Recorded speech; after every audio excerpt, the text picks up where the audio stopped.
예, 토요일은 주님과 함께 토요기도에 오신 여러분들을 환영하고 축복합니다. 예, 두 번째로 구호를 외쳐봤는데 여전히 어색합니다. 예. 오늘 우리가 함께 읽었던 본문은요, 누가복음 17장 1절로 19절 말씀이었는데요. 1절부터 19절까지 전부를 다 나눠보고 싶지만 제게 시간이 많지 않고 또 이것을 짧게 나누는 것이 제 능력 밖이라는 그런 생각이 들어서 오늘은 두 번째 단락인 열나병 환자에 대한 내용에 초점을 맞춰서 말씀을 나눠볼까 합니다. 하나님께서 우리를 구원해 주신 것은 하나님의 크고 놀라운 은혜입니다. 하나님께서는 매일 매순간 쉬지 않으시고 우리에게 이 은혜를 베풀어 주십니다. 이를 알 수 있는 증거가 참 많습니다. 우리는 오늘도 이 거친 광야 같은 세상에서 숨쉬고 살아 있고요, 생명을 보존받고 있습니다. 심지어는 우리 죄에 대한 심판을 즉각적으로 받지도 않아요. 매일같이 죄의 진창에 빠져서 허우적대고 있는 인생들임에도 불구하고 하나님께서는 그 죄들을 즉각적으로 심판하지 않으신다는 거예요. 그런데 이러한 은혜를 받았으면은 마땅히 그 은혜에 대해서 반응해야 되는 게 인지상정 아니겠습니까? 감사를 표해야 한다는 그 사실조차는 누구든지 알 겁니다. 이거는 비단 성경의 가르침만은 아니고요, 일반적인 윤리에서도 매우 강조하고 있는 바입니다. 은혜를 받았으면은 마땅히 그 은혜에 대한 감사를 표해야만 합니다. 그렇다면 윤리적으로도 은혜를 갚는 것을 중요하게 여긴다고 한다면 성경이 그런 일반적인 윤리를 뛰어넘어서 오늘 우리에게 더 강조하고 있는 것은 무엇일까요? 오늘 본문은 그 점에 대해서 어떻게 말하고 또 무엇을 가르쳐 주는지 이 부분에 대해서 좀 살펴보도록 하겠습니다. 자, 먼저 이야기가 어떻게 흘러가는지 한번 배경을 보도록 하겠습니다. 본문은요, 예수님이 예루살렘으로 향하는 그 길 가운데서 일어난 일인 것 같습니다. 11절을 보니까요, 예수께서 예루살렘으로 가실 때에, 예수님이 예루살렘으로 가고 계시는데 어디를 지나냐 하니까 사마리아와 갈릴리 사이를 지나고 계시다고 합니다. 예수님께서 지금 들리신 곳은 사마리아와 갈릴리의 경계 지역입니다. 이곳은 유대인들의 입장에서 볼 때 내 땅이다, 우리의 영역이다 라고 생각하기는 힘든 그런 지역이었어요. 왜냐하면 사마리아와 인접한 지역이기 때문에 그렇습니다. 유대인들에게는 생각하고 싶지 않은 땅이었고 소외된 지역이었어요. 그렇기 때문에 그 유대인들 중에서는 이 지역에 하나님의 은혜가 임할 것이라고 생각하는 경우는 잘 없었을 겁니다. 어쩌면 유대인들은 이렇게 생각했을지도 모르겠죠. 이 땅에는 주님의 은혜가 임해서는 안 된다. 왜 그렇습니까? 유대인들은 자기들이 선택받은 그런 하나님 나라의 백성이다, 하나님의 백성이다라는 선민 사상을 가지고 있었어요. 그리고 이 지역은요, 그 외에 이방인들이 살고 있는 사마리아인들과 그리고 이방인들이 있는 그런 경계 지역이기 때문이에요. 여기에는 사마리아 사람들도 살고 있을 것이고 또 유대인들 중에서 소외된 사람들도 이쪽으로 가서 살고 있었을 것입니다. 사마리아와 갈릴리 사이라는 배경은 소외된 사람들이 살고 있는 지역이다라는 것을 이해하면 좋을 것 같습니다. 그런데 예수님께서는 그 소외된 지역에 가셔서 누굴 만나셨냐 하니까 나병 환자를 만났어요. 소외된 지역에서도 소외된 사람을 만났다는 거예요. 유대인들의 의식에 따르면 나병은 하나님께 대한 중한 죄를 지어가지고 하나님께 받는 징계였고 심판이었습니다. 따라서 하나님의 용서 없이는 절대로 결코 용서받을 수 없는, 나을 수 없는 질병이었어요.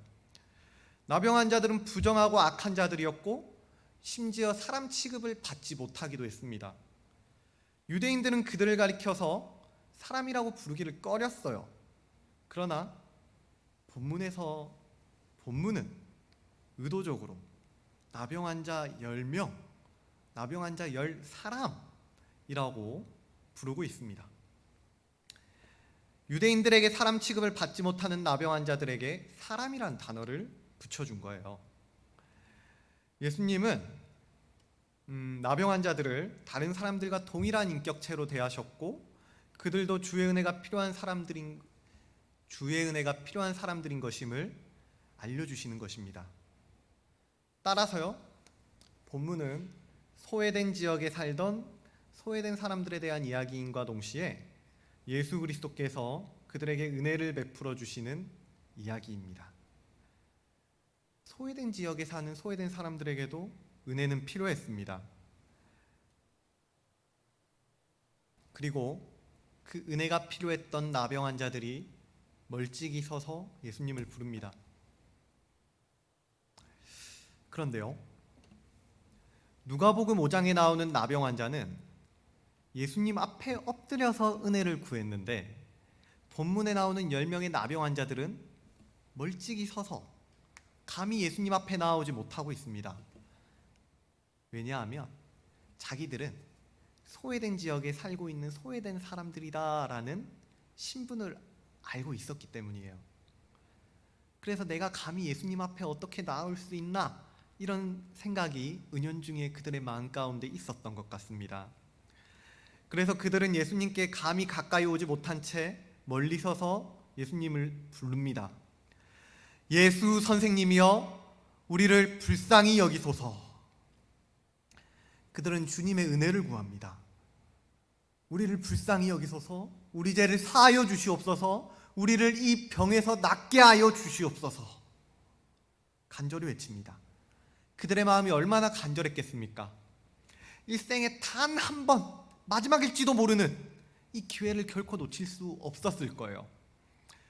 그 순간 예수 그리스도의 은혜를 받지 않으면은 그들은 살 수 없었을 거다. 이게 내 마지막 기회다. 이런 생각하지 않았겠습니까?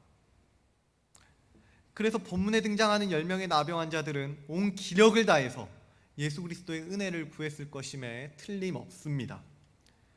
가까이 다가가지 못하고 멀찍이 서서 예수님이 오시는 것을 바라보면서 온 힘을 다해서 부르는 거죠.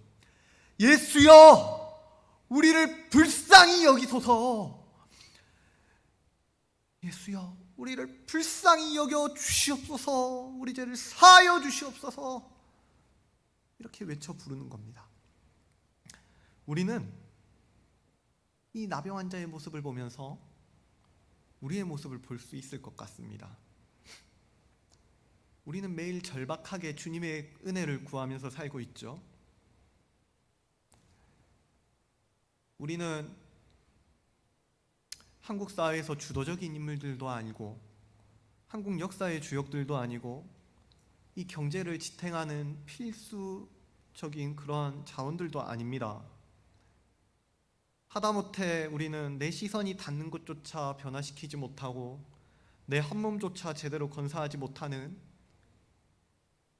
연약한 자들입니다. 소외된 자들이죠. 부와 생명과 지혜와 명예에 있어서 아무것도 내세울 게 없는 사람들이라는 말입니다.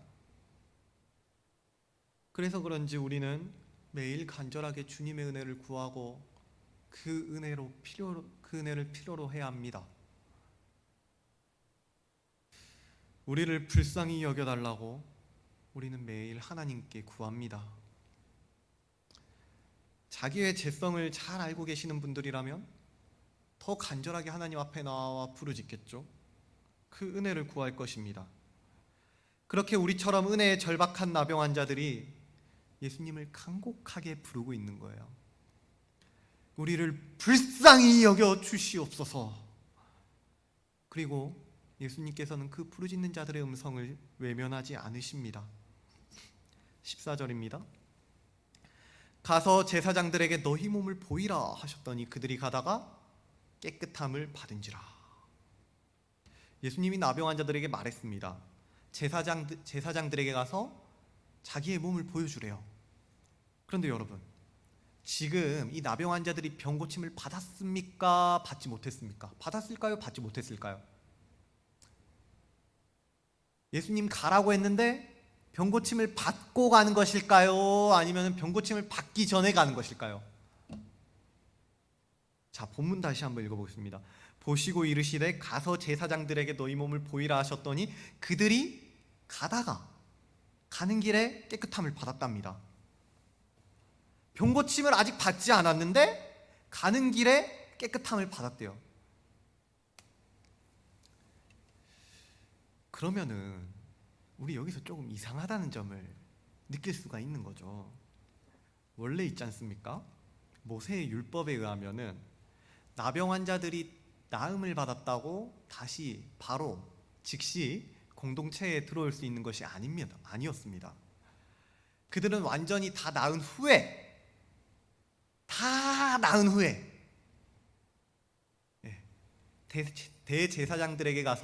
대제사장에 가서 그 나음 받았습니다라는 것을 인정을 받고 정결하다는 것이 인정이 된다면 그때서야 제사를 드리고 그 후에 다시 공동체 안으로 들어갈 수 있는 것이었어요.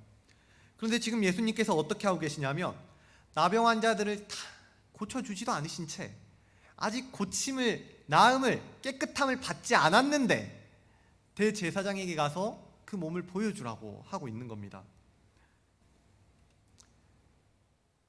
예수님께서 하신 다른 기적들을 보면요, 보통은 그 자리에서 대부분 다 고쳐주셨어요. 근데 지금은 그냥 보내고 계신 거예요. 특별한 본문입니다. 그리고 나병 환자들은 가는 길에 제사장에게로 가다가 그 가는 길에 깨끗함을 받았어요.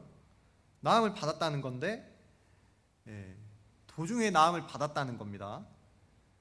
그러면 우리는 지금 이러한 이 본문에서 예수님의 사역 방식에 어떤 의미가 있는지 조금 더 구체적으로 찾아봐야 할 것 같다는 생각을 할 수가 있습니다. 제사장에게로 가던 10명의 나병 환자들이 모두 나음을 받았습니다. 그들은 굉장히 기뻤을 것이에요. 얼마나 기뻤겠습니까?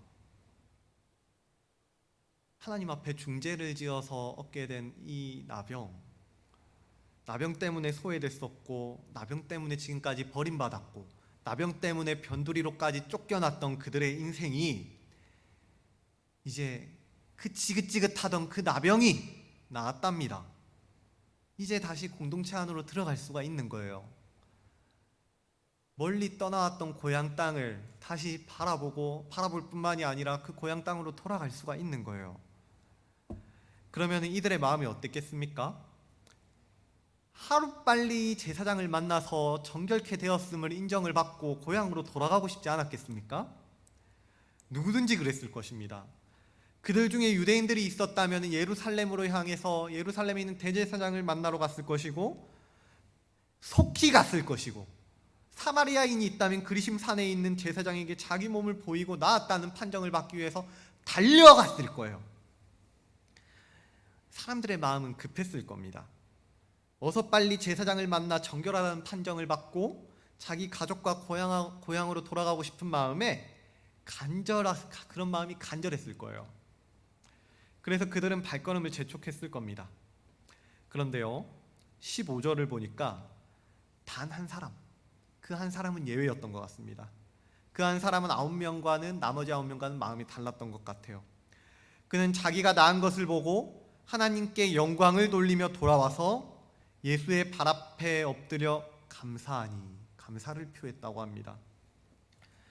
다른 9명의 발걸음은 제사장들과 자기 일상을 향해서 열심히 달려갔던 반면에 이 한 사람의 발걸음은 예수님과 하나님의 영광을 향해서 돌아왔습니다. 예수님께서는 그를 크게 칭찬하셨을 뿐만 아니라 다른 9명의 사람을 질책하셨어요. 쉽게 말하면 이런 거죠. 9명의 나병 환자들은 하나님의 은혜를 받았음에도 불구하고 질책을 받았고요, 나머지 1명의 나병 환자는 하나님의 은혜를 받고 칭찬도 받은 것입니다. 그는 자기가 나음을 입고 무엇을 해야 하는지 알았어요. 은혜를 받고 어떻게 반응해야 되는지를 알았던 것이죠. 그는 하나님께 영광을 돌려야 한다고 생각했고 예수님께로 돌아가야 한다고 생각했습니다. 그리고 그 생각을 실천으로 옮겼습니다.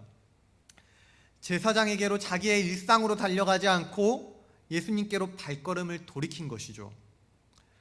예수님께서 열 나병 환자에게 은혜를 베풀면서 기대하셨던 것이 바로 이것입니다.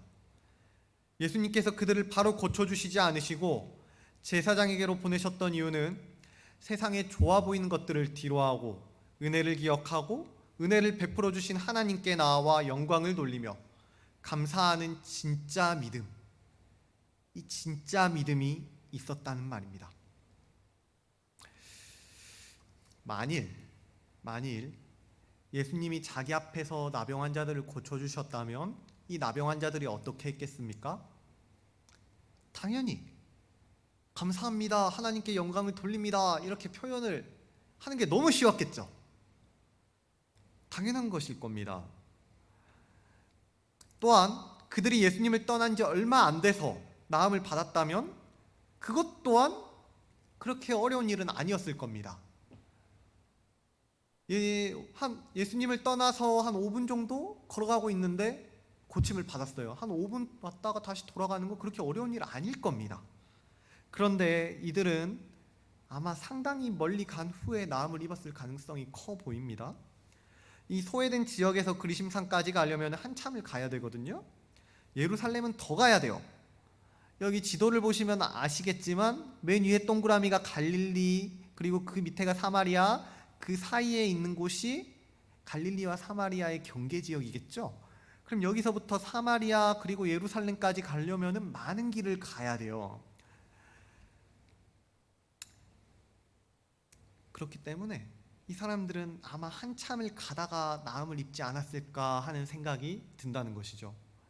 그러면 이들이 예수님께로 다시 돌아와서 감사를 표하는 것은 결코 쉬운 일은 아니었을 것이다 라는 생각이 든다는 말입니다. 이들은 아마 돌아오는 것이 귀찮았을지도 모릅니다. 하루빨리 제사장을 만나 정결하다는 판정을 받고 제사를 드리고 일상으로 가족들의 품으로 돌아가려는 생각으로 그들의 마음과 생각이 온통 가득 차 있었을지 모르겠어요. 그런데요, 이거를 다시 한번 표현해 보자면은 그들에게는 예수님께 감사를 표하는 것, 예수님보다 그들의 일상과 자기들의 삶이 더 중요했다는 것입니다. 다시요, 예수님보다 자기들의 삶이 더 소중했다는 것입니다. 그들의 마음속에서 감사와 영광은 차차 살면서 천천히 갚아 나가도 되겠지, 이런 식으로 생각을 했었겠죠. 그런데 한 사람은 달랐습니다. 그가 얼마나 멀리 갔는지 우리는 알 수는 없습니다. 하지만 그에게 있어서 가장 먼저 해야 할 것은 하나님께 영광을 돌리고 예수님께 돌아가서 감사를 하는 일이었어요.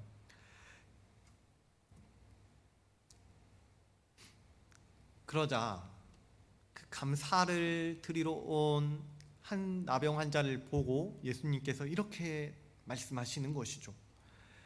10사람이 다 깨끗함을 받지 아니하였느냐? 그 9은 어디 있느냐?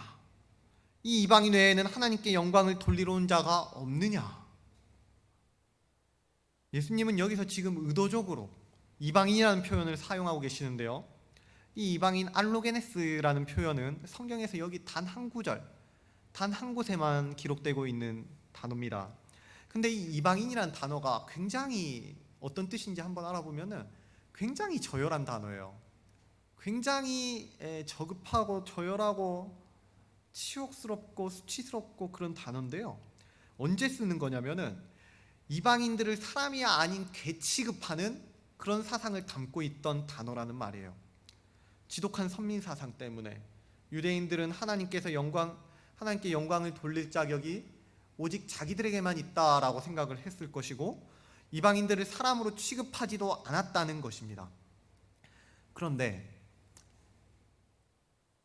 정작 하나님께 영광을 돌렸던, 그리고 예수님께 돌아왔던 사람이 누구였습니까? 유대인이었습니까? 아니죠. 이방인이었습니다. 사마리아 사람이었어요.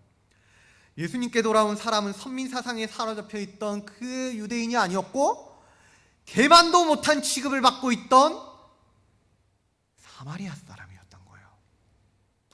그런 사마리아 사람에게 예수님께서 말씀하시는 것이죠. 일어나 가라. 내 믿음이 너를 구원하였느니라. 10명의 나병 환자가 모두 예수님께로부터 은혜를 받았습니다. 그러나 그것을 믿음으로 받은 사람은 이방인이던 사마리아 사람 한 명밖에 없었습니다. 이와 같이 하나님께서는 매일매일 모든 사람에게 그 은혜를 베풀어 주시지만 그것을 믿음으로 받는 사람은 매우 적습니다. 하나님께서는 오늘도 우리에게 해를 비춰주시고 일용할 양식을 주시고 우리의 생명을 보존하시며 갖가지 은혜들을 베풀어 주시지만 그것을 믿음으로 받는 사람은 매우 적다는 것이죠. 오늘도 하나님께서 우리에게 복음을 주셨습니다. 복음의 은혜를 주셨습니다. 각종 매체를 통해서, 교회를 통해서 각색의 방식으로, 그리고 지금 이 순간 가운데 복음의 은혜를 부어주시는데 이 은혜의 복음을 믿음으로 받는 사람이 적다는 거예요. 그렇다면 우리는 은혜를 받을 줄 모르는 이 세태 속에서 주어진 복음의 은혜에 어떻게 반응해야 되겠습니까? 하나님께서는 사람에게 은혜를 베푸십니다. 매 순간순간 넉넉하게 베푸세요. 하나님께서는 생명을 보존하심에 있어서 그 어떠한 순간 가운데도 은혜를 베풀지 않으시는 순간이 없고요, 넉넉히 베풀지 않으시는 순간이 없습니다. 그렇다면 그 은혜를 받은 사람은 마땅히 이 은혜가 하나님으로부터 온 것임을 알고 믿음으로 받을 수 있어야만 합니다. 믿음이 없이는 하나님의 은혜가 우리를 구원에 이르게 할 수는 없습니다. 저는 지금 하나님의 은혜가 힘이 없어서 우리를 구원할 수 없고 믿음은 힘이 있어서 우리를 구원할 수 있습니다, 이런 얘기를 하는 것이 아닙니다. 우리는 하나님의 은혜로 구원을 받습니다. 하지만 우리에게 임하는 이 은혜는 다양하고 무한한 그 모든 은혜가 우리를 구원에 이르게 하는 은혜는 아니라는 것을 말씀드리는 것입니다. 예를 들어서 우리가 오늘도 빛과 공기와 물과 흙을 누릴 수 있는 것, 이러한 것들 하나님의 은혜지요. 우리가 의식주를 해결하고 학업을 하고 일을 하는 것, 가족들과 시간을 보내는 것, 하나님의 은혜입니다. 그리고 우리가 건강하고 또 질병에 걸렸다가도 낫게 되는 것, 이러한 것들도 하나님의 은혜입니다.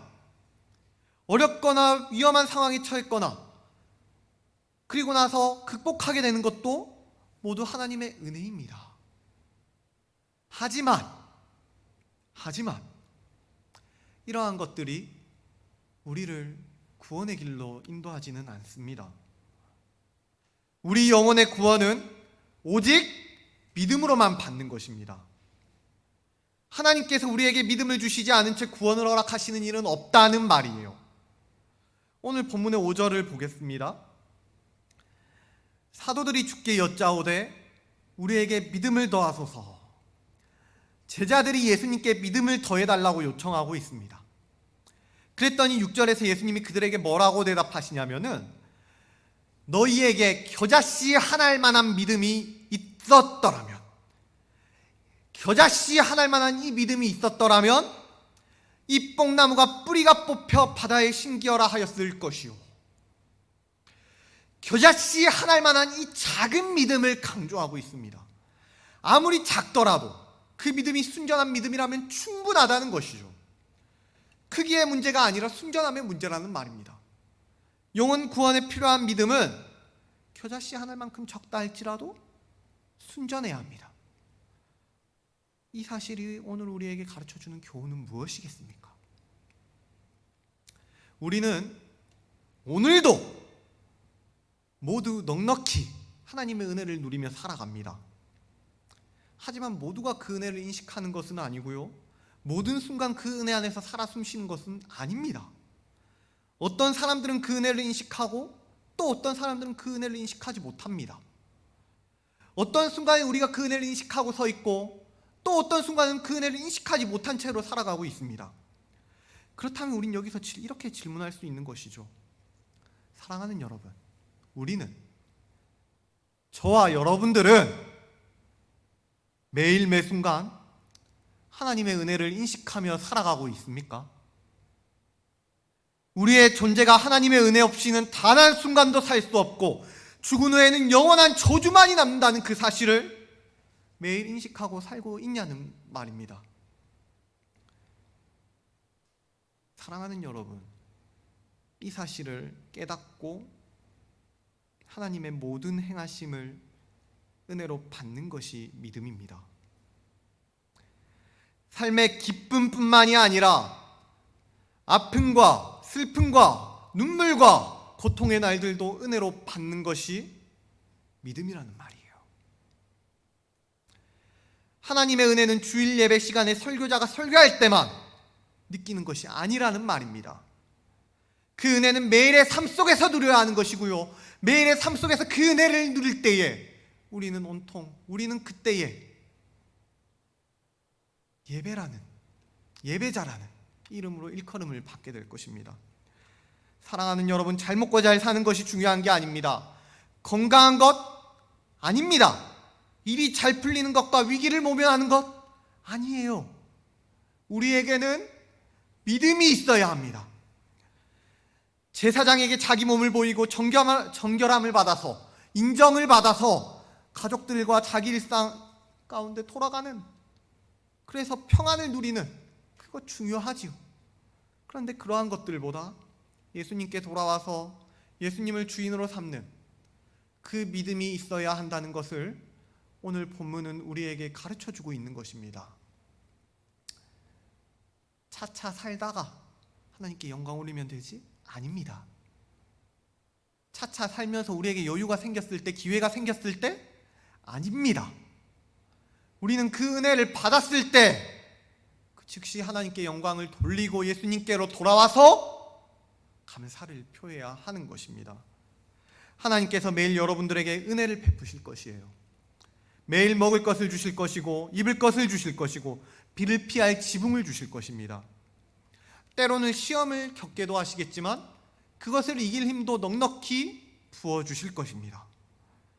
그래서 삶을 돌아다 보면은 우리는 수많은 은혜들을 마주하게 될 거예요. 살아왔던 그 모든 순간이 은혜가 아니었던 순간이 없을 거란 말이에요. 그 시간들을 보면은 내가 지금 여기에 서 있는 순간이 은혜가 아닐 수가 없는 거예요.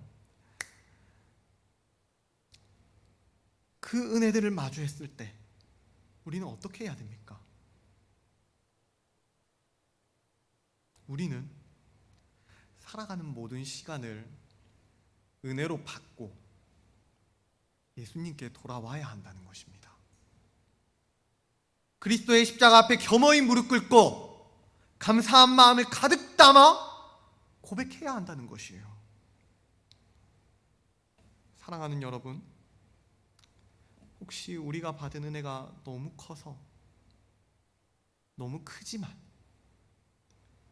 일상이 너무 바빠서, 그 받은 은혜가 너무 커서, 그래서 시간을 낼 수가 없어서 감사를 잊어버리고 예배를 잊어버리고 살고 계시는 분들이 있진 않습니까?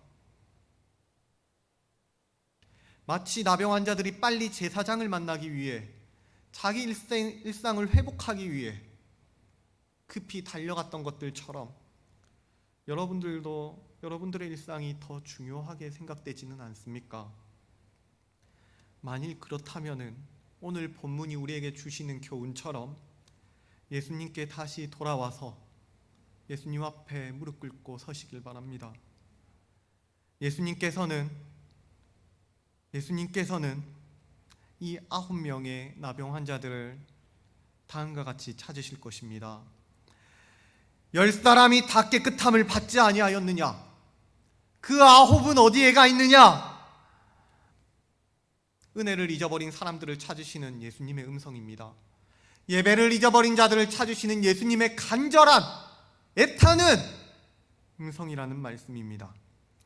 은혜를 잊어버리고 빨리 자기가 잘 살고 싶어하는, 은혜를 잊어버리고 자기의 인생을 더 소중하게 생각하는 자들을 향한 예수님의 음성이라는 말입니다. 그러므로 사랑하는 여러분, 하나님께 영광을 돌리고 하나님을 영화롭게 하고 하나님을 즐거워하는 일을 결코 뒤로 미루지 마시길 바랍니다. 어떠한 일들보다 우리의 우선순위가 되어야 할 것은, 우리의 은혜가 고백되어야 할 것은 하나님의 영광과 예수 그리스도에 돌아와서 감사를 표하는 일입니다. 받은 은혜를 헤아려 보고 되새겨 보면서 하나님의 크심과 자비로우심과 영화로우심을 좀 많이, 아주 많이 노래하고 그 가운데서 살아보시기를 바라요. 일상보다 예수님이 우선이 되어야 합니다. 일상의 영통보다 하나님의 영광이 우선되어야 합니다. 일상이 중요하지 않다는 얘기가 아닙니다. 예수 그리스도와 하나님의 영광을 뒤로 미루는 일상은 아무짝에도 쓸모가 없다는 말을 드리는 것입니다. 이제 말씀을 맺겠습니다. 이 세상은 하나님의 은혜 없이는 존재할 수가 없습니다. 마찬가지로 우리 삶 역시 하나님의 은혜 없이 존재할 수가 없습니다. 하나님의 은혜를 모르는 인생은 의미가 없습니다. 정말 중요한 것은 우리가 하나님께서 넉넉히 베풀어 주시고 모든 순간 가운데 베풀어 주시는 그 은혜를 믿음으로 받을 때 바로 그때 우리에게 구원이 있다는 것입니다. 놀랍고 감격스럽게도 우리는 오늘도 소외된 자들로 하루를 살아가고 있지만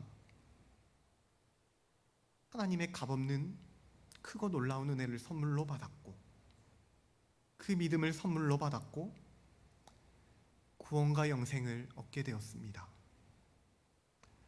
그것은 그 다른 무엇과도 바꿀 수 없는 우리에게 주어진 특권입니다. 우리는 세상에서 가장 큰 은혜를 받은 사람들이고요, 그래서 가장 행복한 사람들입니다. 그러므로 그저 기뻐하고 내 인생만을 소중하게 생각하고 홀로 즐거워할 것이 아니라 하나님께 먼저 감사하고 영광을 돌리고 하나님으로 말미암아 즐거워할 수 있는 여러분들이 되시기를 바랍니다. 하나님께서 여러분들에게 매일 매순간 더 큰 은혜를 부어주셨으면 합니다. 그리고 여러분들은 하나님께 영광을 돌리는 그러한 삶을 사시기를, 그래서 예수님 앞으로 매일 돌아와서 그 자리를 지키시는